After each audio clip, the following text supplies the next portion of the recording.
8:26 is hereby called to order. Kumita ba si Vice President Binay dito?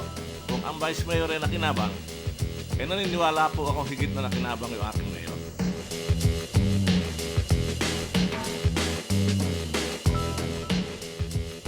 Today on Rappler. Sa bawat project po sa Makati, ang aming pong mayor ay nakikinabang ng 13% sa bawat proyekto. A former Makati Vice Mayor says Vice President Binay got kickbacks from city projects. Our objective is clear. We will degrade and ultimately destroy ISIL through a comprehensive and sustained counterterrorism strategy. U.S. President Barack Obama expands airstrikes against ISIS to Syria. And athlete Oscar Pistorius is not guilty of murder.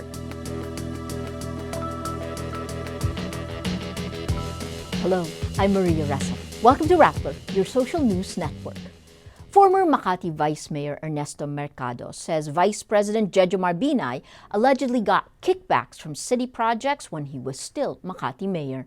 Mercado is one of the resource persons in the Senate probe on the alleged overpriced Makati City building, the basis of a plunder case against the Vice President and his son, current Makati Mayor Junjun Binay. Mercado earlier admitted he benefited from the Makati building. During the probe Thursday, Mercado says Binay earned 13% in kickbacks. Ako ay nakinabang sa Makati Parking Building. At sabi ko rin po doon, kung ang Vice Mayor ay nakinabang, naniniwala po akong higit na nakinabang yung aking mayor. Sa bawat project po sa Makati, ang aming pong mayor ay nakikinabang ng 13% sa bawat proyekto.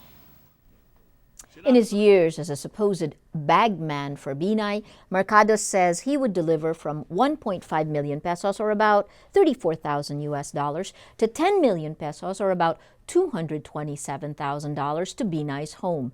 In return, Mercado says he was promised 120 million pesos or about $2.7 million in funds for his political party. Even as a city councilor in the 1990s, Mercado says he got, in his words, allowances from then Mayor Binay. He says the money was coursed through a certain attorney Ignacio. May natatanggap ho kaming envelope, may laman minsan 15,000, may laman minsan 20,000. Tinatanong ko ho, ano ba yan? Saan ba galing yan? Si Atty. Ignacio. Ang lagi ho niyang lecture sa amin ng mga konsyale, basta good boy lang kayo, masaya kayo rito. In a statement, Senator Nancy Binay denies Mercado's allegations, adding, "It saddens me that the Senate is being used to spread baseless allegations." The daughter of alleged pork barrel mastermind Janet Lim NAPOLES faces charges for evading taxes. The Justice Department approves the filing of tax evasion charges against JEANE NAPOLES. She will be charged with 2 counts of attempts to evade tax and 2 counts of failure to file an income tax return for over 17.88 million pesos or about $407,000 in unpaid taxes. In October 2013, the Bureau of Internal Revenue filed a complaint against JEANE for failing to file any income tax return that would show her capacity to buy 2 properties, a luxurious apartment in Los Angeles worth 54.73 million pesos or about $1.2 million, and a farm lot in Pangasinan worth 1.49 million pesos or about $35,000. JEANE's parents already defended her through their counter affidavit, saying they were de facto owners of these properties. But the BIR says JEANE failed to declare the properties as gifts. Metro Rail Transit spokesman Hernando Cabrera blames bureaucratic problems for the delays in upgrading the railway system. The MRT has come under public scrutiny after a series of glitches, including the derailment of one of its trains. Cabrera says the MRT management sees the urgency in upgrading the train systems, but adds bureaucracy is a major hurdle. What would you say are accounting? It's basically funding. Please Yes, explain. Funding, yes. We have this problem on our part. 2 things. The procurement law that we have. Yes. It's very, very difficult to procure anything.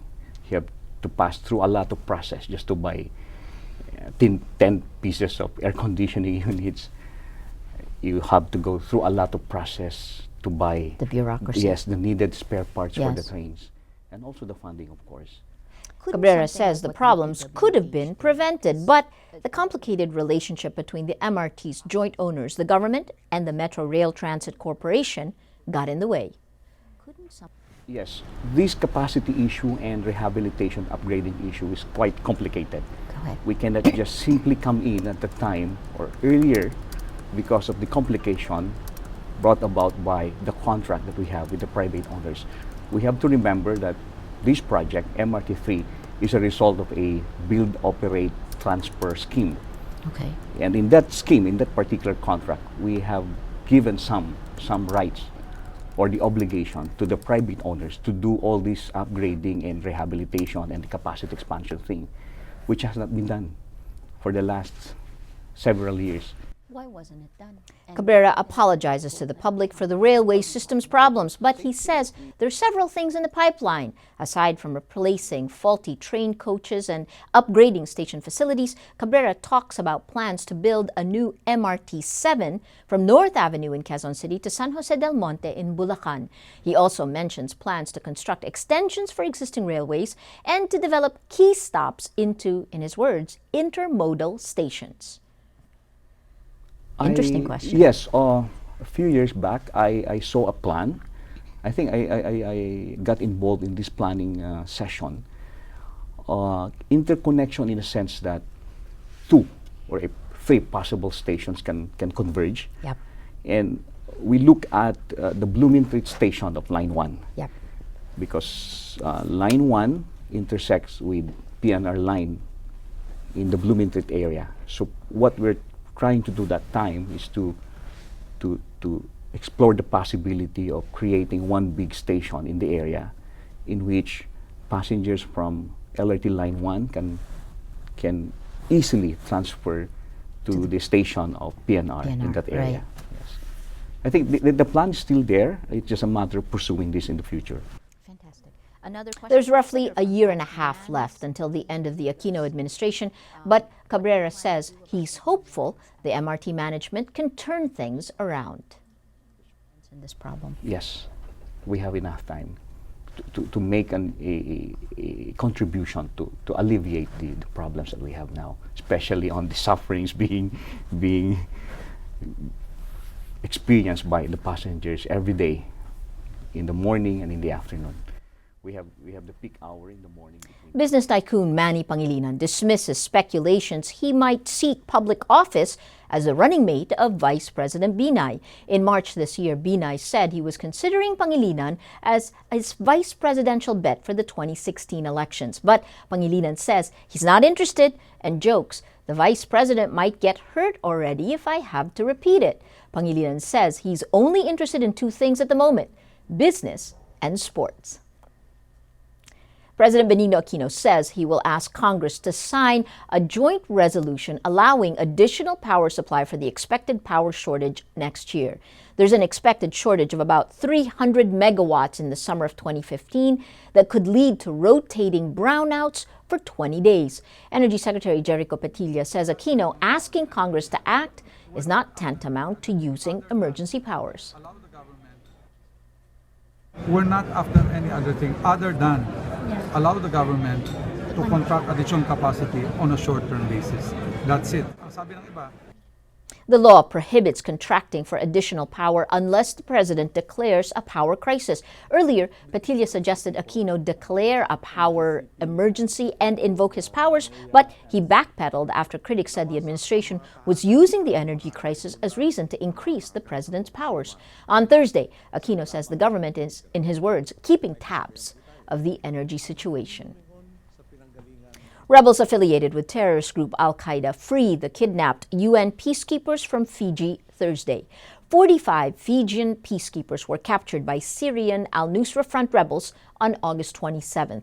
On Wednesday, the Fijian government's team flew to the UN headquarters in New York to work on the safe release of the troops. The Fijians are part of the UN Disengagement Observer Force, or UNDOF. It was established in 1974 to maintain the ceasefire between Syria and Israel forces in the Golan Heights. A group of 75 Filipino peacekeepers were also attacked but avoided capture. U.S. President Barack Obama says he will expand America's campaign against terrorist group ISIS, or the Islamic State of Iraq and Syria, including possible airstrikes in Syria. The address comes at a poignant time for America on the eve of the 13th anniversary of the 9/11 attacks. Obama delivers a primetime TV address asking the American people and the international community to support what he calls a comprehensive, sustained counterterrorism strategy against ISIS. Our objective is clear. We will degrade and ultimately destroy ISIL through a comprehensive and sustained counterterrorism strategy. Moreover, I've made it clear that we will hunt down terrorists who threaten our country wherever they are.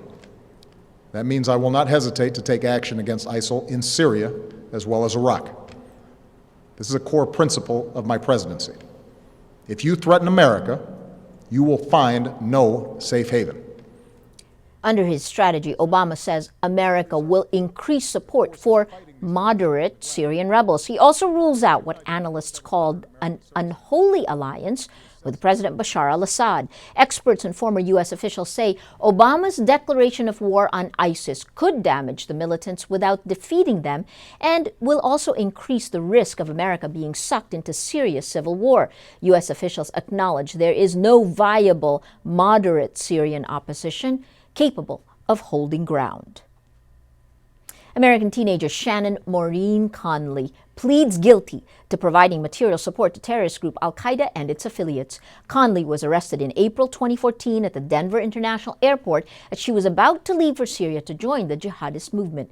The Denver Post reports prior to her arrest, Conley was found stalking a Christian church. She faces up to 5 years in prison and a fine of $250,000. The surge in support for Scottish independence ahead of the referendum on September 18th encourages Catalans trying to break from Spain. Thousands of Catalans are expected on the streets of Barcelona to demand a referendum on independence a week before Scotland is set to have its own. Both Scotland and Catalonia clamor for independence, but their situations are different. The 1707 Act of Union joined England and Scotland, but preserved Scotland's institutions. But Catalonia seeks to break away from a single unified state. Experts say the dispute between Spain and Catalonia, quote, gives the impression that the two parties are involved in a bullfight. Scotland prospered under the United Kingdom while Catalonia continues to be burdened by Spain's weakening economy. A South African judge says Paralympic athlete Oscar Pistorius is not guilty of intentionally killing his girlfriend, Riva Steenkamp, dismissing the most serious of charges against him. On Thursday, Judge Thokozile Masipa says the state clearly has not proved beyond reasonable doubt that the accused is guilty of premeditated murder. Pistorius could still be found guilty of culpable homicide, which may warrant a lengthy prison term, a suspended sentence, or acquittal. A murder charge would have meant a life sentence. Pistorius was arrested and put to trial following the death of his girlfriend Riva Steenkamp in February 2013. Pistorius claims to have mistaken Steenkamp for a burglar when he shot her. The verdict comes after a 6-month murder trial that cast a harsh spotlight on the fallen hero's private life. Whatever happens, Pistorius' glittering sporting career is likely over. Once a poster boy for disabled sport, Pistorius has been stripped of lucrative endorsement deals by global brands and has withdrawn from all competition. Let's now look at Rappler's Wrap for today, a list of the 10 most important events around the world you shouldn't miss. At number 5, Israel's army investigates incidents involving its forces during the Gaza war. Among the cases being investigated are the shelling of a UN school in July that killed at least 15 and the July 16 bombing of a Gaza beach where 4 children died. The United Nations and international rights groups earlier condemned Israel for attacks that killed more than 2,000 Palestinians. At number 7, Gmail users might want to change their passwords after almost 5 million usernames and passwords were reportedly published on a Russian Bitcoin forum Wednesday. But Google says there's no evidence its systems have been compromised. News site Lifehacker reports the passwords appeared to be leaked from other websites that were associated with Gmail addresses. And at number 9, China will launch its second orbiting space laboratory in 2016. It is the latest step in an ambitious space program Beijing says will one day land a Chinese man on the moon. Astronaut Yang Liwei, who became China's first man in space in 2003, makes the announcement at the Association of Space Explorers Congress in Beijing. China sees its multi-billion-dollar space program as a symbol of its rise and the Communist Party's success in turning the once poverty-hit nation around. For the full top 10, visit Rappler.com's The Wrap. Every story on Rappler has a mood meter, which gives you 8 emotions to choose from. Click how you feel and your vote comes down to the mood navigator in the middle of the front page. That crowdsources the mood of the day. Also gives you the top 10 stories that have affected our readers and viewers the most emotionally. If you take a look, these 10 stories have gotten the most number of votes on their mood meter. Interesting today, we have the story you just heard about, Gmail. Nearly 5 million Gmail usernames, passwords leaked online. You have 36% angry and 48% afraid. Here's interesting, 1% don't care. Top story of the day, former ally Vice President Binay got 13% kickbacks from Makati projects, 93% angry, and even here you have this 1% don't care. That gray, bringing out the mood of the story that's gotten the most number of votes in the last 24 hours. Paulo Bejones speaks up about sex video scandal. An interesting reaction here in moods, but what stands out is that even as people make it the story that's gotten the most number of votes on the mood meter, 58% say they don't care. Switching, triggering the mood of the day.